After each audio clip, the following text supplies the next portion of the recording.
प्रायोजक राम बंधू लोणचे। आता प्रत्येक जण जिंकेल।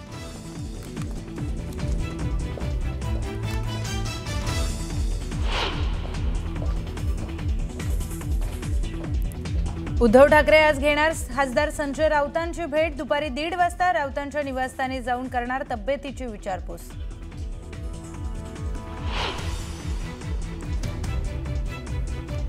राज्यातील स्थानिक स्वराज्य संस्था निवडणुकीसंदर्भात आज सुप्रीम कोर्टात सुनावणी। सुनावणीमध्ये कोर्ट काय निर्णय घेणार याकडे अवघ्या राज्याचं लक्ष।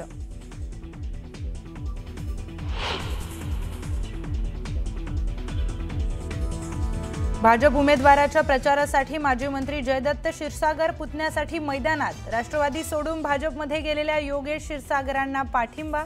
बीडमध्ये राजकीय वर्तुळात खळबळ।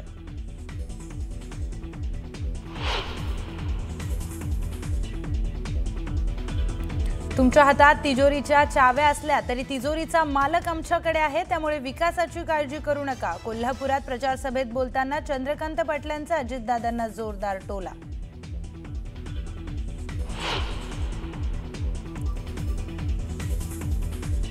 भाजप हे शिंदेंच्या शिवसेनेचे 35 आमदार फोडणार। 2029च्या निवडणुकीपूर्वी सर्वांना भाजपमध्ये घेणार। हर्षवर्धन सपकाळांच्या गौप्यस्फोटामुळे खळबळ।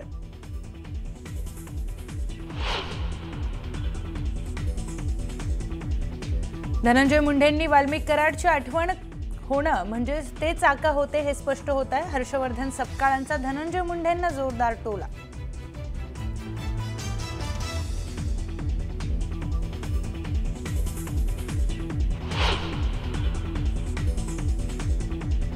अयोध्येतील राम मंदिरात पंतप्रधान मोदींच्या हस्ते आज ध्वजारोहण सोहळा। राम मंदिरावर फडकणार धर्मध्वजा। संपूर्ण अयोध्या नगरी सजली।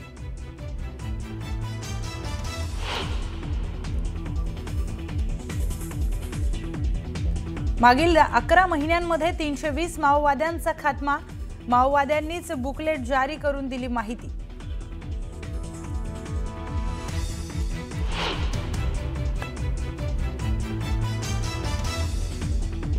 इथिओपियात 10,000 वर्षांनी ज्वालामुखीचा उद्रेक। 130 किलोमीटर वेगाने राखेचा थर येतोय भारताच्या दिशेने। उत्तर भारतातल्या अनेक शहरांमध्ये पसरू शकते ही राख।